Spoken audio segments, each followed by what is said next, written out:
In the financial world, when the same institution files a third warning report within one cycle, well, it signals something deeper than a headline. That's where we are right now. Representative Sherry Tanador of Michigan has introduced a new set of articles of impeachment against former President Donald Trump. And unlike the past cases, this one targets the foundation of executive restraint. You see, from an investor's perspective, this is less about politics and more about signals. Signals about how far leadership can push before triggering systemic distrust. Structural instability doesn't always start with chaos. Sometimes, it begins with quiet patterns we ignore for too long. And that's what I want to talk to you about today, because this matters to every single American, whether you follow politics closely or not. Tanador argues that Trump has repeatedly acted in ways that undermine the Constitution and governance. She points to unauthorized deportations, harmful tariff strategies, and the weakening of key federal agencies. Now, in capital markets, when leadership distorts the rules that ensure fair oversight,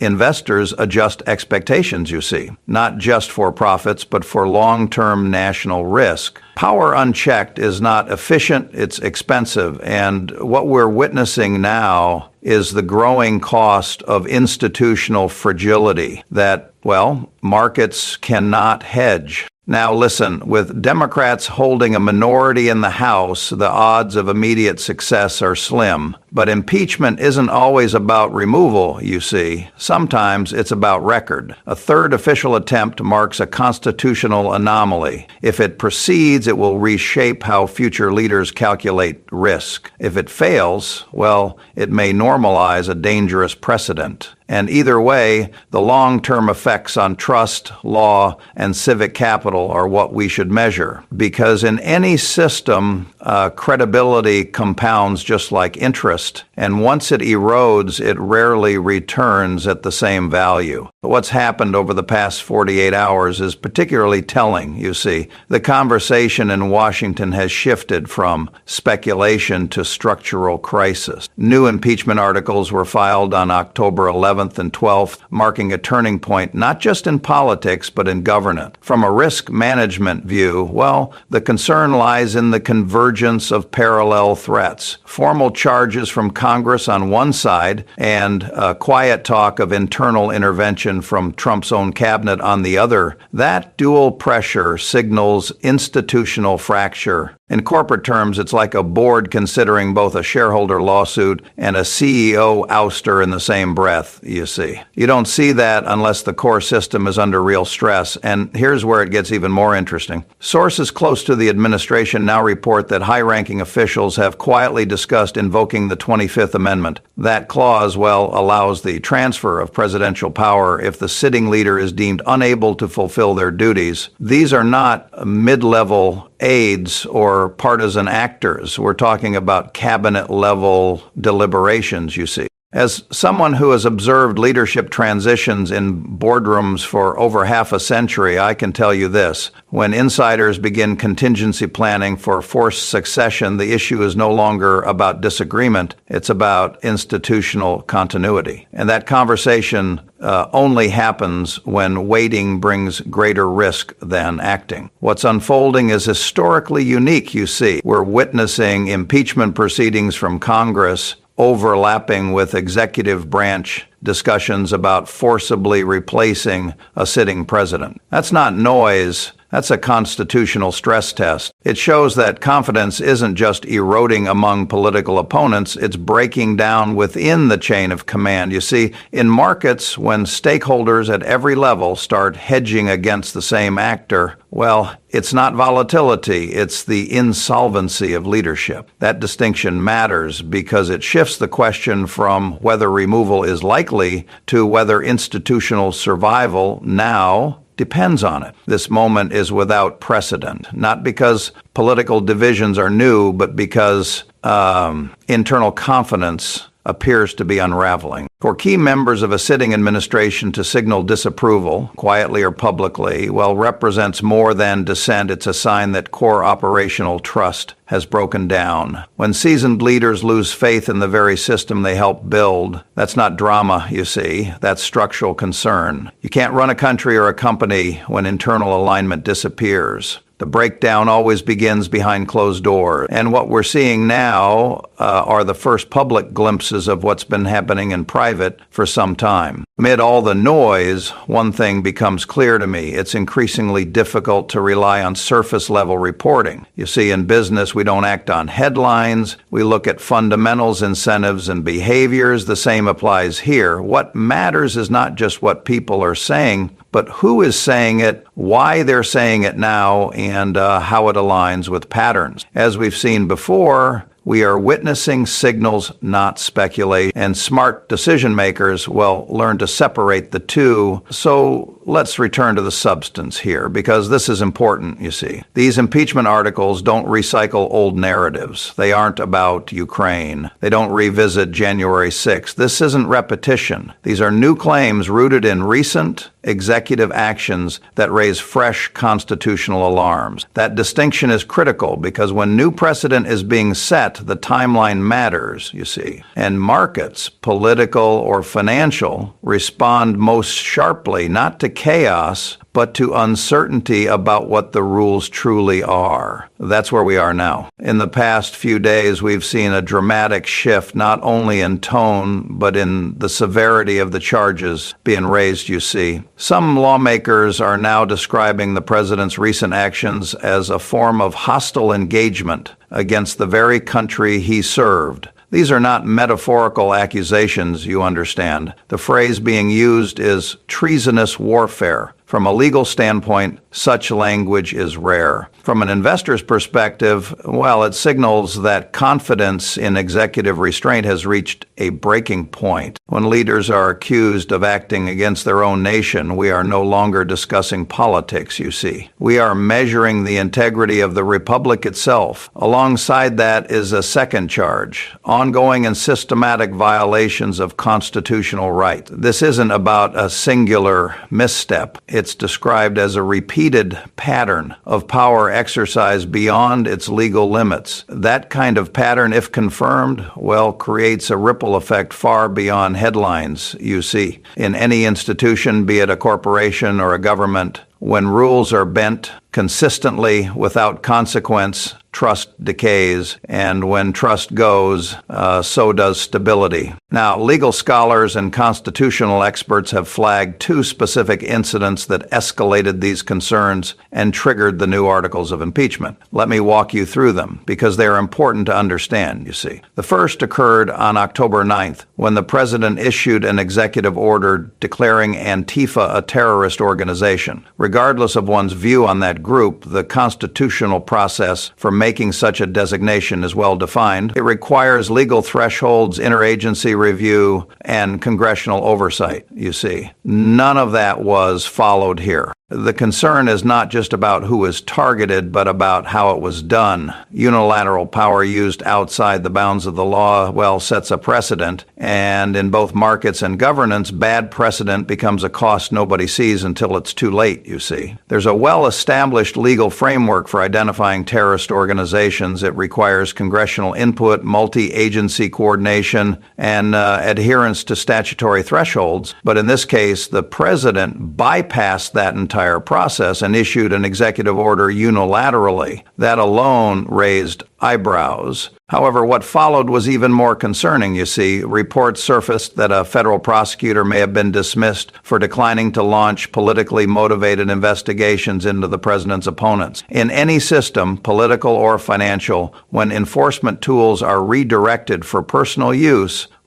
we stop measuring leadership and start questioning legitimacy. To be clear, this isn't about miscommunication or policy disagreement. You see, if the allegation holds, it means a public official lost their position for refusing to prosecute political rivals without sufficient ground. Legal scholars are already calling this a serious breach of constitutional norms. It's not just about one job, you see. It's about precedent. If the Justice Department becomes subject to personal directives rather than legal standards, the rule of law takes a backseat. And once accountability is compromised, rebuilding trust becomes exponentially harder. According to multiple sources, the federal prosecutor in question, Eric Burt, has reportedly been pressured to resign. The message is clear: comply or be removed, you see. That tactic may sound like executive authority in motion, but it also resembles coercion more than governance. When leadership starts targeting its own appointees for not executing political agendas, it reflects not strength, but instability, you see. In any boardroom, forcing out voices of legal integrity would trigger audits, resignations, and shareholder revolt. In government, well, the stakes are even higher because the shareholders are the people. An emergency staff meeting was reportedly scheduled after news broke that a top federal prosecutor might be dismissed, you see. The reason? Refusing to pursue criminal charges against New York Attorney General Letitia James. That in itself is alarming, but what's more telling is what happened behind the scenes. As impeachment articles moved forward in Congress, senior officials within the executive branch began holding private talks, not about damage control, but about invoking the 25th Amendment. You see, that indicates something deeper than disagreement. It suggests a total breakdown of internal confidence. Let me clarify what this amendment really means because it's important, you see. The 25th Amendment is a constitutional mechanism that allows the vice president and a majority of cabinet members to formally declare that the president is no longer able to discharge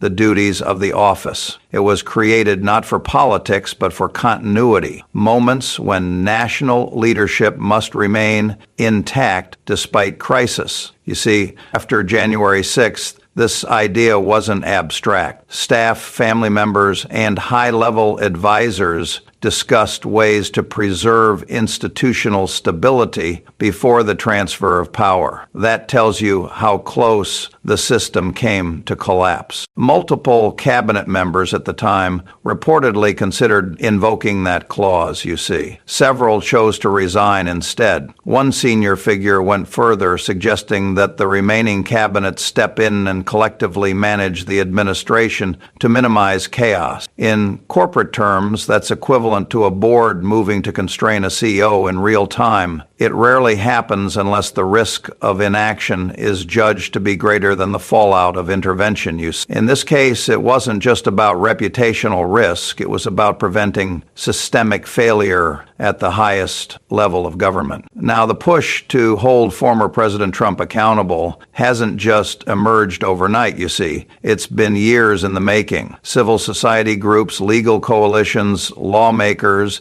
they've steadily compiled documentation, legal analysis, and case material aimed at addressing what they see as constitutional violations. But timing, in matters of statecraft like in investment, well, is everything. Democratic leaders have exercised restraint not out of fear, but out of caution. You see, a poorly timed impeachment isn't just ineffective, it reshapes the narrative, often empowering the very figure it seeks to limit. History casts a long shadow here. Trump was impeached twice, you see. And each time he survived the process with his political capital intact, perhaps even enhanced. The Senate's refusal to convict in both cases reinforced the perception among his base that he was the target of political theater, not legal scrutiny. That perception, once embedded, well, becomes a powerful asset. In branding and politics alike, perceived victimhood can translate into momentum.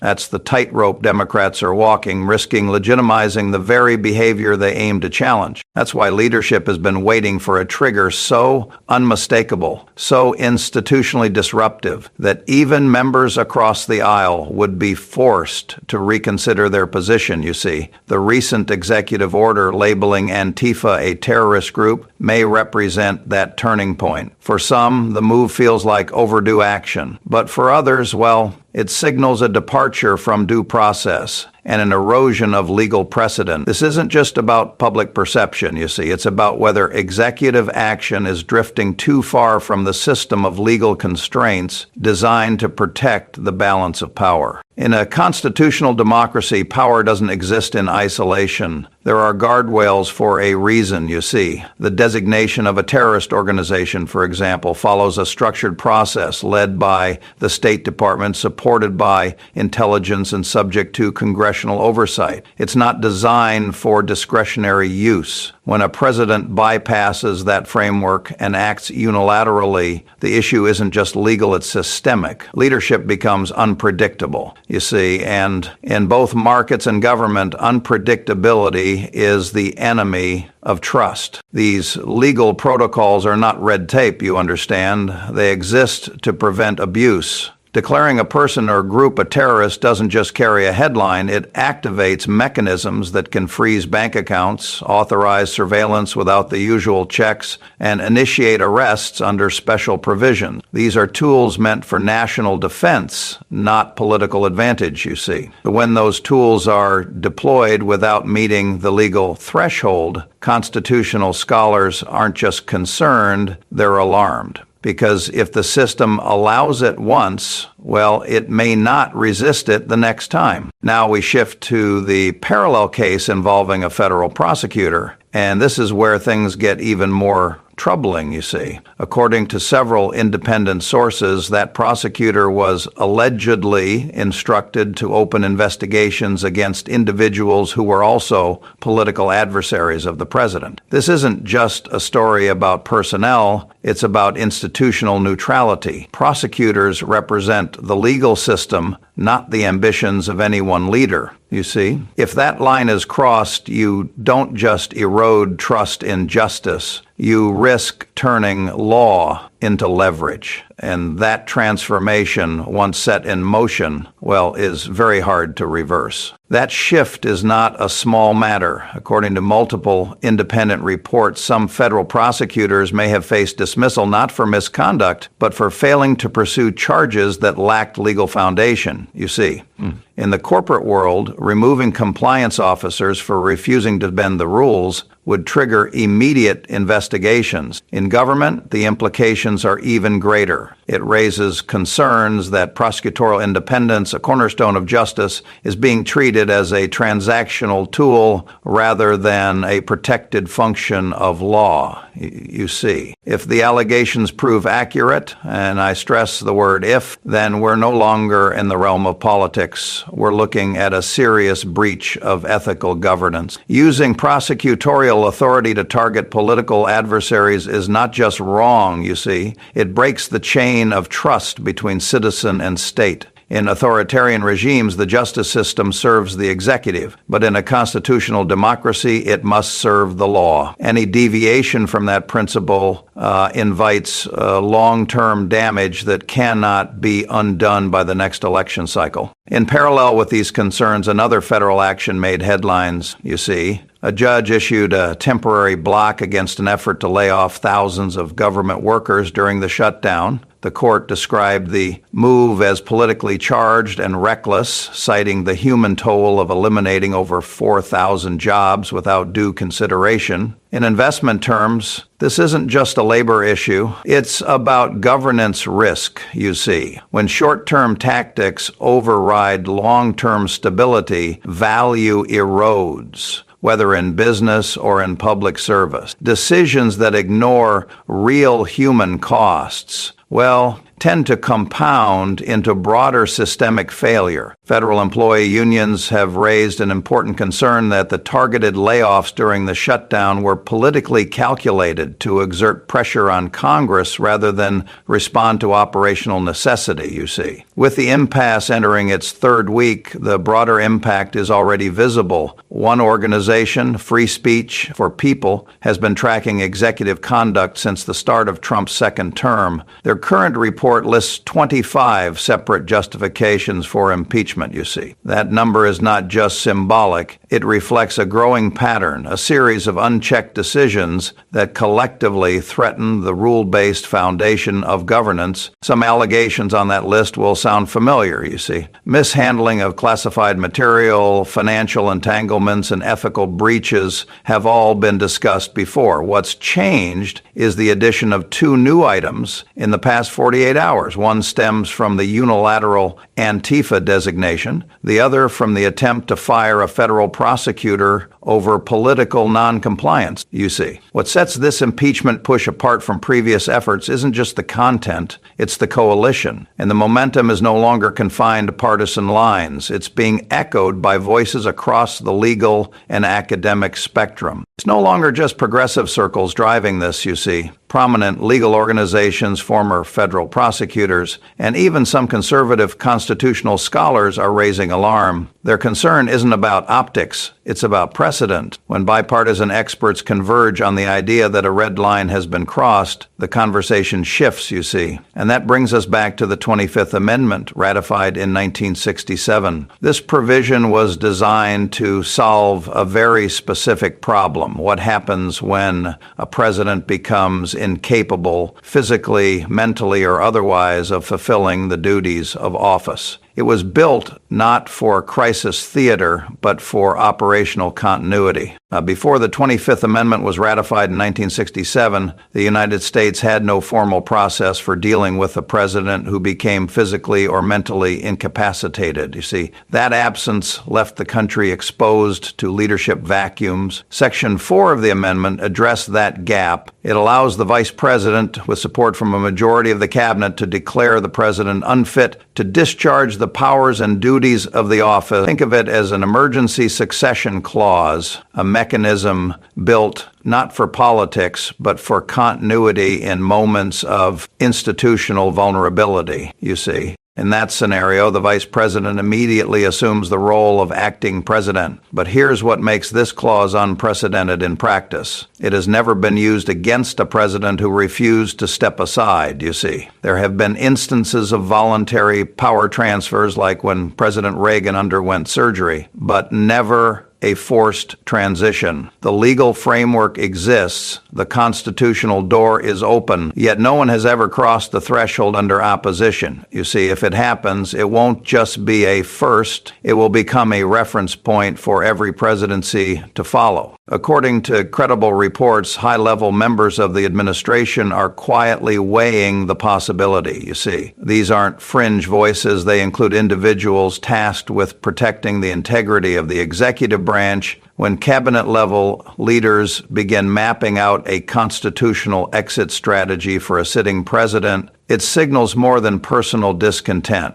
It reflects structural fear, you see. In corporate governance, when board members explore forced succession for a CEO mid-crisis, well, the company has already lost more than just confidence. It has lost internal cohesion. And the same logic applies here. That conversation, the idea of invoking the 25th Amendment, isn't theoretical anymore, you see. It reflects a real calculation about institutional stability during the final stretch of a presidency under pressure. Over the last 48 hours, the intensity of concern inside the executive branch has clearly accelerated. But acting on that concern carries a cost for those considering it. The political risk is massive, you see. In today's hyper-polarized environment, even legitimate action may be branded as betrayal. Once that label sticks, it turns public servants into pariahs, cut off from influence, isolated from future coalitions. So the mere fact that senior officials are weighing this option tells us something, you see. They believe standard checks no longer suffice. The names aren't public yet, but based on reporting, the group appears to include legal counsel and national security personnel, people responsible for constitutional continuity and threat containment, you see. If those roles now feel the system is slipping outside the bounds of self-correction, then what we're seeing isn't just alarm, it's a signal that core mechanisms of restraint are perceived as ineffective. That's the kind of breakdown that precedes institutional intervention. This urgency is no coincidence, you see. October 2025 marks a narrowing window. Midterm elections are less than a year away, and political momentum tends to harden as voting season nears. Democrats understand that once the calendar flips, the cost of delay may become irreversible, you see. If Republicans gain seats in the next cycle, well, the chance to pursue impeachment could vanish altogether. It's a classic timing dilemma. Act under pressure now or lose the ability to act later. In markets, we call that a missed opportunity cost. In government, it's often the beginning of paralysis. Momentum is rarely driven by one event, you see. It builds over time through repeated signals. In this case, the Antifa order and the prosecutor firing are not isolated anomalies. They're part of a sequence.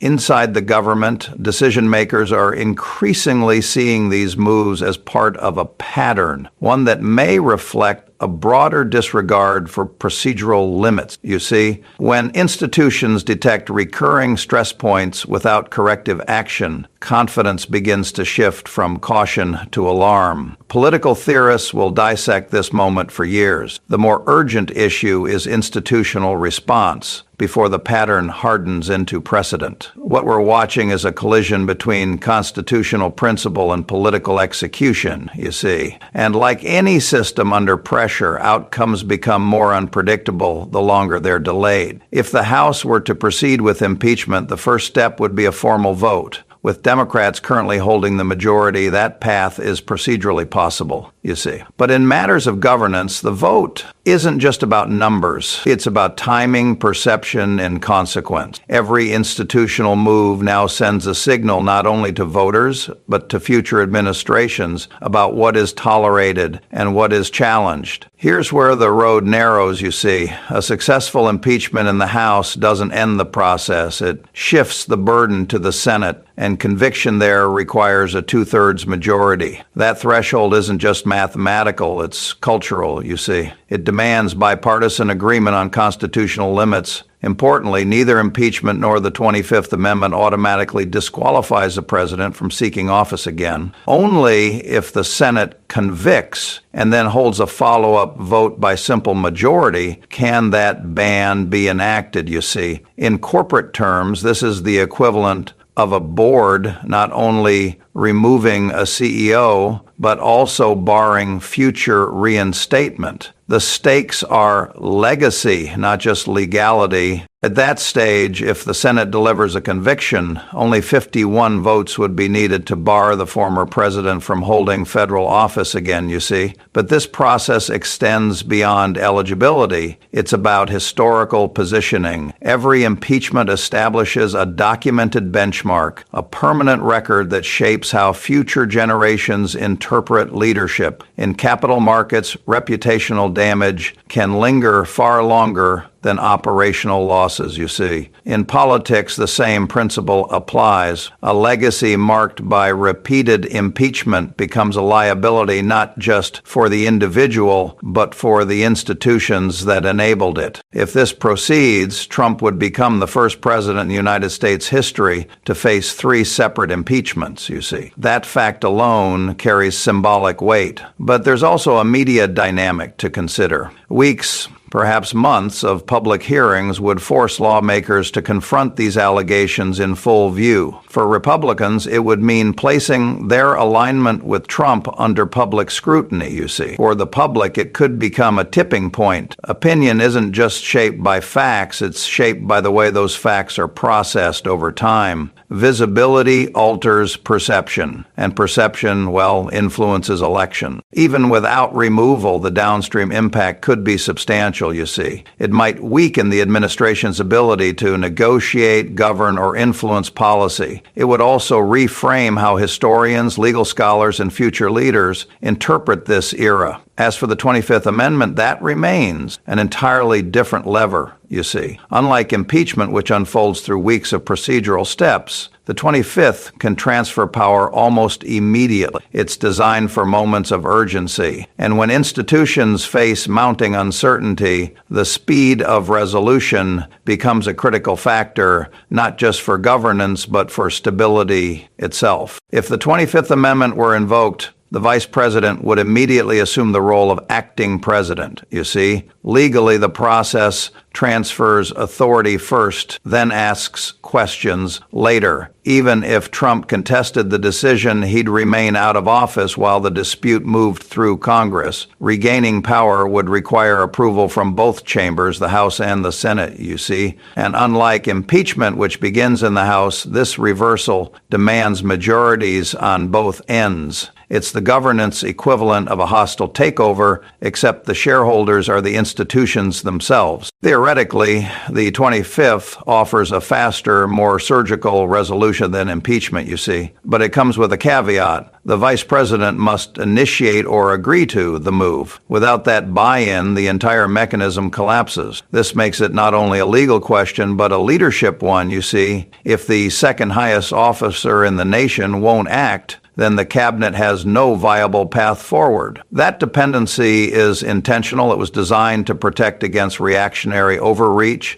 It also means that even when consensus exists, action still demands centralized courage. Here's the deeper risk, and this is important to understand, you see. If the 25th is ever used not for genuine incapacity, but as a political instrument, it sets a precedent no system can easily undo. Imagine a future where policy disagreements evolve into removal campaign, you see. That's not institutional balance. That's executive instability disguised as oversight. The line between necessary intervention and political ambition must remain razor sharp. Once blurred, it undermines not just this presidency, but the structural trust every presidency relies on, you see. In finance, that's called reputational contagion. In democracy, well, it's how legitimacy unravels. If one administration crosses the line and uses constitutional mechanisms as tactical leverage, it invites the next to do the same, you see. What was once a last resort safeguard becomes a weaponized option. That's not constitutional order. It's strategic erosion. Every president would then lead under the shadow of internal ouster, not just public approval. It shifts the balance of power inward and creates chronic instability, you see. From where I sit, it's not just dangerous, it's expensive, because uncertainty always carries cost. And if this proceeds, the next steps will be loud, public, and consequential, you see.